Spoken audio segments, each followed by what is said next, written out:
1960, profondément ancré dans nos cœurs, marque l'accession de notre pays, la République démocratique du Congo, à la souveraineté nationale et internationale.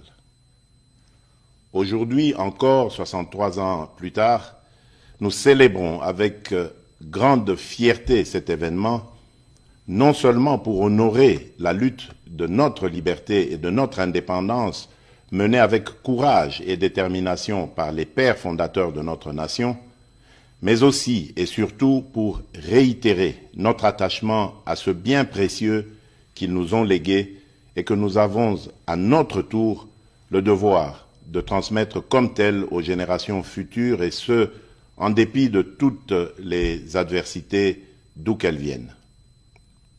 En effet, dès le lendemain de son accession à la souveraineté nationale et internationale, notre peuple a dû surmonter plusieurs décennies de violences entretenues et voulues, démontrant ainsi sa capacité collective à demeurer résilient en tant que nation.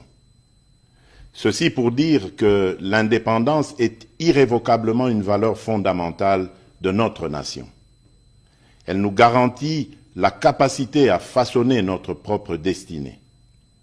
Elle est une quête incessante de liberté, de dignité, de justice et de souveraineté.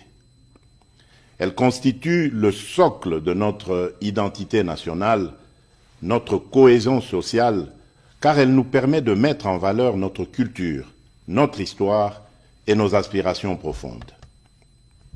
Il est vrai que cette année, la célébration de notre indépendance est teintée de tristesse car notre intégrité territoriale est menacée par une force d'occupation étrangère. Certains de nos compatriotes en ce moment précis à l'Est ne peuvent pas jouir de cette liberté que nous célébrons parce que victimes de l'oppression des agresseurs. Je tiens à leur exprimer toute notre compassion et à les assurer de notre détermination à œuvrer sans relâche pour leur libération certaine. C'est la raison pour laquelle nous ne cesserons de rendre un hommage mérité à nos pères de l'indépendance, dont la vision lumineuse et la lutte nous ont permis de devenir et de rester, depuis 63 ans, un peuple libre, en dépit de toutes ces adversités.